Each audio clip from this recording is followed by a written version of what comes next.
올해 경제 성장률이 KDI에서 0.2%라고 하죠. 작년에가 2%였으니까 올해 그럼 거의 90% 이상 우리나라 경제 성장률이 멈춘다 이러는데 지금 중소 중견기업이 굉장히 어렵습니다. 근데 저희가 이벤트를 하고 있었거든요. 저희가 먼저 선한 마음으로 남 먼저 도와드리면 그게 돌고 돌아서 우리도 성공할 수 있다 이렇게 하는데, 체리쉬의 유경호 대표님께서 저희 구독자님들께 이벤트 해주신다고 하셔서 찾아뵙고 인터뷰 하려고 왔습니다. 그래서 잘 모르시니까 지금 소개랑 같이 이렇게 인터뷰 하시게 된 취지 한번 말씀해 주세요. 네, 안녕하세요. 저는 가구라는 공간에서 가장 크고 그리고 가장 오래 사람이 사용하고 사람과 사람을 이어주고 연결해주는 그런 좋은 사업을 하고 있는 체리쉬 유경호입니다. 제가 처음 피셔님 만나고 좀 저희 같은 기업들이 좀 많이 도움받을 수 있는 컨텐츠를 같이 좀 짜보자 하셔가지고 제가 알고 있는 최대한 많은 정보들 그리고 제가 주변에 들은 정보들을 같이 좀 설명을 드리고, 저 외에도 좀 더 많은 기업들이 좋은 자기만의 노하우를 피셔님을 통해서 좀 전달할 수 있도록 할 수 있는 그런 자리가 제가 처음으로 맡게 돼서 영광인데요. 잘 부탁드리겠습니다. 일단 굉장히 젊으세요. 41이시죠? 네, 80년생이시죠. 굉장히 젊고, 그런데 저희가 그냥 보기에는 80년생이 대표님을 하고 계시면 보통은 금수저 아니면 물려받으신다 이렇게 생각하는데, 제가 여쭤보니까 흑수저에서 직접 읽으셨더라고요. 그래서 지금 일단 그 스토리 먼저 말씀해 주시면 저희가 좋을 것 같아요. 처음 창업을 생각한 건 사실 20대 초반에 부자 아빠가 하나 책 읽고 집이 등록금도 못 내고 자꾸 가족들이 좀 이렇게 불화가 생기니까 돈을 좀 일찍 벌어야겠다고 생각했어요. 창업을 하시기 전에 주식하다가 돈 다 날리셨다, 빚만 생기셨다 그 얘기 있는데 그거 한번. 제가 작전주 있잖아요, 소위. 소개를 받아가지고 제가 이제 그때 가지고 있던 돈 일부, 작은 돈에 300만 원 정도 넣었는데 처음에 좀 오르더라고요. 좀 오르길래 어머니한테 얘기했더니 어머니가 카드핏을 주시는 거예요. 처음에 1,000만 원, 두 번에 2,000, 세 번 3,000, 하여튼 5,000만 원까지 왔어요. 근데 3,000만 원 정도 됐을 때 9일이 터지더라고요. 3일 만에 1,500만 원 딱 떨어지니까 와, 이거는 정말 이게 감당이 안 돼서. 손절은 없어요. 좀 포기를 안 한 사람이다 보니까. 그래서 그냥 공부를 했죠. 미친 듯이 막 차트도 보고 주식도 보고 커뮤니티 나가고 별별 걸 다 했는데 결국 통장 잔고 0원 되더라고요. YBM이 아예 상폐됐나요? YBM은 털고 입절을 하신 거예요? 아니면 손절을 하신 거예요? YBM은 거의 한 50%습니다. 손절 50% 반토막 난 걸 또 공부해서 더 날린 거네요. 네. 어떤 기술로 시장을 이긴다는 거, 이게 나의 어떤 걸로 시장을 이기는 건 불가능하구나. 또 하나는 우리가 고수라고 일반적으로 얘기하는 게 별로 부질 없을 수도 있겠다. 왜냐면 제가 그때 또 많은 공부를 하고 느낀 게 스킬이 중요하지 않구나. 나한테 맞는 게 중요하구나. 왜냐면 제가 차트나 이런 거 볼 줄 알아도 이게 못 팔아요. 살 때는 잘 사는데 못 팔겠어요. 3,000 정도 날리고 3,500 날리고 1,500 남더라고요. 승부를 걸자. 조은행의 신주부사 인수채권인가? 옵션이죠, 한마디로. 워런트 사서 영원 됐죠. 그래서 완전히 그냥. 근데 제가 또 리니지란 게임을 해서 3,000만 원을 장사로 벌었어요. 그러니까 나는 주식이나 금융을 하려고 그랬는데 제 꿈이 IT나 아니다, 나는 장사를 해야 되는구나, 또는 사업을 해야 되는구나. 그러니까 어떤 제품의 가치를 보고 판매하거나 서비스하는 걸 해야지 안 보이는 것끼리 이렇게 머리 써서 이렇게 하는 거는, 제가 게임을 잘해서 잘할 줄 알았는데 이거는 철저히 심리전이고 마음이 강한 사람이거나 아니면 시장을 정말 잘 이해해야 되겠다. 게임으로 해서 3,000만 원 정도 또 드렸는데 빚은 결국엔 게임의 아이템 팔아서 다 갚아드렸는데 1,500이 남았어요. 1,500이 남으니까 돈을 벌어야 되잖아요. 왜 어머님이 이제 시방 대리점 하다가 또 사기를 당해서 정말로 많은 손해 보셨어요. 그리고 빚이 한 2억? 그때 또 IMF 직후라 이자가 되게 셌고 저도 되게 미안한 거예요. 어떤 사업을 할 수 있을까 고민하다가 온라인밖에 없더라고요. 그냥 일단은 옥션 지마켓, 그때 옥션 1등 지마켓이 2등이었거든요. 그러니까 옥션에 가서 교육을 받았어요. 가구 쇼핑몰을 해야겠다 맘먹고. 이유는 가구 쇼핑몰이 중고가 또는 고가 파는 데가 없더라고요. 한 달에 우린 소파 2개만 팔아보자. 어떻게 보면 요즘에 스마트 스토어랑 같은 개념이죠. 2004년 6월 정도에 시작을 했고요. 첫 달, 둘째 달에 한 5,000만 원 정도. 그러니까 좀 잘 나온 편이었어요. 운이 좋았고. 처음에 80만 원으로 시작을 하셨다고 하셨죠? 근데 어떻게 그게 첫 달부터 그렇게 크게? 그러니까 나왔죠. 일단은 네. 저희는 재고가 없었어요. 그냥 카탈로그 같은 거 제가 스캔해서 올리고 판매가 되면 보내주는 형태였기 때문에 재고가 일단 없었고요. 두 번째는 스캔료가 80만 원 정도 나왔어요. 그러니까 최대한 처음에는 이제 한두 상품에 집중해서 팔다가 많은 상품을 팔아야 되니까. 근데 사실 저희는 제품을 올리는데 드는 비용이 없는 거예요. 노가다로 스캔을 해야 되는데 그 잡지 같은 거에 스캔해가지고 올리고. 그러니까 외국에서 가져다가 이렇게 우리나라로 온 거지 아니고 공장에서 가져다가. 처음에는 국내 공장이 있는 업체만 거래했죠. 네. 저희가 수입을 할 수도 없고 전 수입을 어떻게 하는지도 모르겠고, 그다음에 어디가 가구가 좋은지 진짜 가구 자체도 몰랐어요. 그래서 그때는 이제 자료가 없어서 위키디피아, 그러니까 해외 자료를 이제 찾아서 공부를 했고요. 그다음에 부모님도 가구를 대리점을 했었기 때문에 도움도 받았고, 다음에 이제 집에 좀 돈이 많이 없었어요. 빚이 한 2억 정도 있어가지고 어떻게 할까 하다가 방금 말한 구조는 돈이 안 들겠더라고요. 그래서 최대한 재고 없이 스캔을 통해서 올리고, 그다음에 저희 자체 쇼핑몰도 전에 알던 지인들하고 누나들 통해서 누나들한테 화장대 하나 주고 만들고, 로고도 아는 누나한테 화장대 하나 주고 만들고, 이렇게 해서 어떻게 보면 최대한 주변을 활용하되 감사한 마음을 많이 들었다. 그러다 보니까는 운 좋게도 되게 빨리 성장을 했고, 이 성장을 하다 보니 직원도 뽑게 되고. 80만 원으로 처음에 그렇게 주변 분들한테 완전 도움받고 인터넷 보고 아무것도 안 해서 그렇게 다 하셨는데 첫 달에 매출이 얼마 나오신 거예요, 대략? 매 2천 정도 판 것 같아요. 물론 저는 매출을 크게 기대 안 했어요. 제가 월에 1,000만 원 정도만 팔면 등록금부터 생활비가 다 되기 때문에 어떻게 보면 작게 시작을 하자 였었고, 제가 가구를 잘 모르다 보니까 공부를 하면서 했었기 때문에 아무래도 많은 제품을 할 수가 없었어요. 그래서 2가지 상품만 했고요. 이 2가지 상품이 그래도 베스트셀링이 될 때까지 좀 되게 많이 노력을 했죠. 다른 것보다는 사진 촬영하고 웹페이지 구성할 때 최대한 신뢰감 있게 하려고 노력을 했어요. 카메라는 경품으로 받은 걸로 그냥 집에 있는 굴러다니는 거 썼고, 나머지들은 제가 직접 만들기도 하고 아는 누님들 통해서 지원을 받았죠. 아는 분들한테 부탁을 한 거죠. 지식인이나 카페라든가 블로그라든가 제가 일단 다 올렸어요. 제가 한 10년 지난 다음까지도 연락은 오더라고요. 사실 아무도 없으니까 내가 열심히만 하면 시장이 커지더라고요. 그리고 가장 크게 고민했던 건 신용, 신뢰. 보지도 듣지도 못했던 이 브랜드를 고가인데 어떻게 파냐, 어떻게 사냐, 이게 사실 제가 가장 많이 도전받았던 질문이기도 하고 답변이기도 했거든요. 근데 저는 목표가 낮잖아요. 그러니까 굉장히 가볍게 시작했기 때문에 좀 잘못돼도 상관없어. 창업이라는 것 또는 사업을 이렇게 유지한다는 게 너무 절실하거나 너무 열심히 하면 가끔 이게 시야가 치우치거나 지나치거든요. 그래서 조금 떨어져서 객관적으로 보되 남들이 안 하는 영역을 내가 먼저 빠르게 진출하고 리스크가 없다라고 생각을 하면 이게 뭔가 모험하는 게 어렵지 않고. 근데 저는 그런 생각이 들더라고요. 벌 때는 꾸준하게 계속 벌 수 있는 사업 같은 거, 또는 누적돼서 나중에 내가 돈을 못 벌어도 이걸로 뭔가 할 수 있는 거.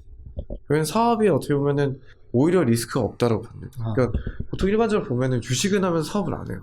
근데 저는 되게 이게 이상하거든요. 주식이 제가 보기엔 가장 내가 어찌할 수 없는 변수고요. 사업은 내가 잘하면 돼요. 이제 뭐 다시 사업을 시작한 다음에는 네이버랑 인터파크 주식을 네. 또 투자하신 거네요. 정신 못 네. 차리고. 정신 나갔죠. 근데 이번에는 1년을 그냥 안 팔겠다. 안 팔고. 네. 왜냐면 네이버 광고를 저희가 하는데 네. 제가 첫 달에 30만 원인가 하고 마지막에 1억까지 올렸어요. 한 달에. 너무 효율이 좋은 거예요. 그러면 여기를 하고 있는 그때 오버추어, 네이버 두 회사 떼돈을 벌겠죠. 그렇죠. 그럼 네이버를 투자 당연히 해야 되는 거고, 인터파크는 제가 그때 막 티켓 사고 뭐 여행 가고 그냥 많이 하더라고요. 제가 여기 많이 사더라고요. 그냥 그게 아마 자회사 G마켓 성장 이슈가 있었어요. 그래서 2개 투자했어요. 아시니까 직접. 그렇죠. G마켓을 제가 파워셀러였으니까 G마켓 너무 그러니까 옥션을 제쳤거든요 그때. 그러면 당연히 G마켓에 투자하면 수익이 나겠다. 수익이 많이 났어요. 근데 투자를 제가 원칙이 생겼어요. 한 달 버는 돈 넣으면 안 된다. 그러니까 사실 수익이 엄청나게 났는데 수익률로 보면 그때 잃었던 돈은 못 딴 거죠 사실. 근데 사실 제가 주식하면서 배운 건 있더라고요. 그건 이제 많은 기업을 알게 됐어요. 그리고 사업의 구조, 산업의 구조를 알게 됐고 돈의 무서움을 알았어요. 돈을 딴 다음에는 오히려 반성했어요. 제가 그때 많이 땄었으면 진짜 위험했어요. 계속 그냥 주식만 계속 했겠죠. 사업 안 하고. 사업 조금 땄을 때, 그러니까 되게 빠르게 자만하게 되고, 되게 빠르게 어떻게 보면은 좀 오만하게 되는 것 같아요. 그 시장이. 그래서 난 금융은 안 해야겠다. 그럼 뭘 해야 되나? 프리미엄한 가구 시장이 그 아무도 안 건드리는 그 당시에 그런 시장이었던 건가요? 아무래도 이제 오프라인을 가지고 있는 회사들은 온라인에 진입하는 게 별로 이득이 안 됐어요. 왜냐면 이미 자기가 가지고 있는 오프라인 시장이 크기 때문에 온라인의 가격도 안 올렸고요. 그냥 사진 이미지만 몇 개 올리는 거 끝내는 정도였고, 그냥 가격이 없으니까 신뢰감이 안 가고, 거래가 안 되니까 후기나 이런 것도 없고요. 그래서 저는 이제 후기를 제일 중요하게 여겼고, 대표에 직접 전화 응대하고 배송도 가고 영업을 하면 이제 잘 되거든요. 회사가 가장 어려웠을 때, 혹시 막 망할 뻔했을 때 그때 어떻게? 저희는 초기에는 뭐 완전 가내수공이었으니까요. 뭐 직원 한 명에 전화 받고 팔고 배송하고 다 하면 이게 철저하게 정리가 안 돼요. 다 모든 게. 그런 상황에서 이제 뭐 세무감사도 막 뭐 영수증도 다 누락되고 서랍에 있고 막 네. 그러니까 개념이 없었던 거, 장사를 했던 거기 때문에. 그러니까 직원이 퇴사하고 서랍 안에 있더라고요. 그러니까 이런 것들이 누적돼서 끝났다 이런 생각도 들 정도로 좀 힘들었는데, 저희가 좀 긍정적인 면도 있고, 또 하나는 그때 마침 또 새로 시도한 디자인이 잘 돼서 매출 올라오고 있으니 1년 정도면 갚을 수 있겠다. 그래서 이제 납부도 유예를 하고 나눠내고. 세금이 거의 그냥 목돈이 딱 떨어져 버리니까, 그쵸. 큰 돈이 나오니까 그 갚기 힘드니까 그냥 나눠내겠다 했더니 네네. 나눠내게 해주더라고요. 그리고 거래처들한테는 좀 부탁을 했죠. 좀 연기를 해달라. 그러고 그러면서 사실 또 배웠어요. 정말 이 하루하루가 눈앞에 보이니까 하루하루에 충실하게 되더라고요. 기본이었어요. 그냥 좋은 제품을 빨리 올리고 반응을 정말로 고객 입장에서 이해하고, 그 다음에 판매가 됐으면 확인하고. 제가 한 달에 한 3억 혼자 판 적도 있거든요. 보통 이제 잘 나가는 영업사인데 한 2억까지가 한계예요. 저는 사실 근데 모르면 그걸 또 파면서, 그러니까 공부를 하고 또는 물어가면서 해결되는 과정을 되게 즐기는 거예요. 이것도 하나의 그냥 문제고, 이거는 풀면 되니까. 우리가 어떤 큰 금액이나 액수나 상황을 너무 크게 생각하는데 문제니까 해결하면 되거든요. 저희는 그런 관리적인 부분이 꼼꼼하지 못했지만 마케팅이나 그 다음에 제품, 이거는 최고라고 생각했어요. 제품 하나만은 우리나라 최고고, 항상 트렌드를 리드하고 가장 좋은 공장이나 가장 좋은 소재를 쓰자. 어떻게 보면 그때 구매하신 분들한테 되게 감사한 게, 제가 보기엔 좀 비싸기도 했었고, 그다음에 되게 도전적인 디자인이었음에도 불구하고 인터넷 보다가 가구도 그냥 구매를 다 하신 거예요. 목표가 좀 길고 크면 눈앞에 진짜 커 보이는 어떤 문제들도 결국에는 지나보면 작거든요. 위기가 기회다는 말은 뭐 너무 많이 들어보셨잖아요. 근데 위기 때는 모든 사람들이 사실 생각이 되게 움츠러들어요. 그렇죠. 그래서 내가 평균만 유지해도 굉장히 많은 분들이 지켜봐줘요. 예를 들면 가구 쇼핑몰을 하는데 저희 한번 금융위기가 터졌어요. 신제품이 가구업체에 전부가 안 나왔어요. 근데 저희는 그대로 다 런칭했어요. 대한민국에 있는 가구업체 중에 저희가 신제품이 제일 많았어요. 근데 일반적으로 저희 런칭한 거고, 이런 위기 때는 자기를 평정심을 가지고 하던 일을 굳건하게 하면 또 그게 빛이 나요. 아무도 안 하니까. 지금 우리 한국이 딱 그렇잖아요. 그리고 두 번째는 기회이다라는 건, 이 위기의 본질을 잘 이해하면 엄청난 기회예요. 그러니까 금융위기 때는 저는 해지를 했어요. 저는 그때 왜 하는 해지를 어떻게 하는지 몰라서 아는 그 분을 찾아가서 부탁을 했죠. 알려달라고. 그래서 제가 직접 했는데, 사업을 할 때는 사실 이게 타이밍이 너무 힘들거든요. 환율이 50% 뛰면 수입액이 10억이면 15억을 내야 되고, 그러면 5억이 그냥 나가면 이제 그 애는 끝난 거거든요. 그래서 이제 공장들한테 내고해달라고 그랬어요. 그러면 이 내고는 한 번 되면 오래 간다. 가구 업계에서는 내고가 되나 보네요. 환율에 따라서. 환율 변동에 저는 따라서. 그건 지켰던 것 같아요. 그러니까 업체들이 되게 좋은 업체들 거래를 노력했어요. 그러니까 싸게만 만들거나 한두 번 하고 빠지려는 업체 말고 정말로 제대로 하려는 업체들이었기 때문에, 그리고 저희 되게 오래 거래했어요. 10년도 거래하고 5년도 거래하고. 그러니까 그 업체들이 오래되다 보니까 도와줘요. 그래서 뭐 거래처를 고를 때 좀 신뢰가 있으면 훨씬 더 좋고, 그런 어떤 그 위기가 있을 때 도움을 요청하는 걸 어려워하지 않았으면 좋겠어요. 그 위기의 이해도가 높은 분들한테 또 물어봐요. 또 질문하고 배우면 해보고. 단순하게 알 때까지. 그럼 위기의 본질을 알 때까지 해보면 사실 그 부수적으로 얻는 게 더 많아요. 그러니까 위기라는 거는 장기적으로 보면은 우리의 체력을 굉장히 많이 아껴주는, 우리 몸을 단단하게 만드는 근육을 만드는 것 같아요. 운동하는 거죠. 그때는 정말 힘들어서 막 쓰러질 것 같은데 그걸 이겨내면 강해지는 거죠. 그 순간에 잠깐 힘든 거다라고 생각하면 건강은 평생 가는데 운동은 어렵다 해도 버티게 되는 것처럼 위기가 평생 간다? 10년, 20년 간다만 생각하지 않으면 여기서 배운 거는 10년, 20년 쓰니까요. 제가 진짜 위기 때 어떻게 해결을 했냐면 그냥 사이트에 물어봤어요. 요즘 유튜버분들 많이 그렇게 하시더라고요. 제가 다시 물어보고 싶어서 고민을 하다가 이걸 그때 퓨샤님이 얘기했던 그런 이벤트로 하면 어떨까? 그러니까 현재 저희는 만 서비스를 준비를 해놨어요. 근데 실제 고객님들이 어떤 걸 가장 좋아할지 퓨처 인베스트먼트라는 채널을 구독하고 시청하시는 분들한테 물어보고 싶더라고요. 저는 가구가 변화, 연결, 다양성. 그러면은 변화라는 거는 시대가 바뀌면 가구를 바꿔줄 수도 있어야 된다 보거든요. 그러니까 바꿔준 서비스 같은 거. 내가 차액을 내고 중고차처럼 이렇게 바꿔주는 거. 두 번째는 연결인데요. 이게 저희가 IoT라는 이유도 연결이거든요. 그래서 내가 어떤 콘텐츠를 만들면 회사에 제출하면 뭐 앱스토어처럼요. 제출하면 저희가 그 서비스화 시키고 그다음에 서비스화 된 거를 팔리면 나눠 갖는 거. 이게 이제 연결 서비스 같은 거고 다양성. 그러니까 저희 침대도 저희가 침대나 소파나 몇 제품들은 함께 크리에이션 할 수 있게 그러니까 디자인에 참여도 가능하고 레고처럼 어떻게 좀 모듈화 시킨 것들을 제가 찍어서 올릴 수도 있고 이렇게 세 가지를 보는데 사실 이거는 저희 기준이지 현재 계신 고객님들이 가구나 공간에서 어떤 서비스를 받고 싶은지 되게 많이 궁금해요. 그걸 써주시면 저희가 추첨을 해서 선물을 드리려고 합니다. 체리 씨가 어떤 회사인지 정확하게 좀 설명을 해주세요. 가구 산업이라고 보면 가구는 공간에서 가장 많이 공간을 차지하고요. 시간으로 보면 가장 오래 쓰고 그다음에 사람으로 보면 사람과 사람을 연결해줘요. 그리고 항상 몸에 닿아 있습니다.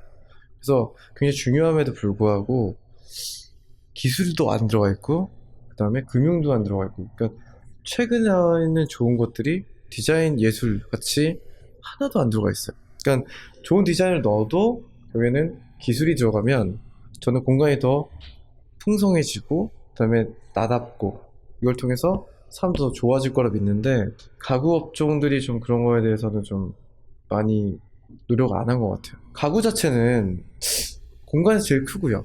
오래 쓰고 그 다음에 사람이 다 있어요.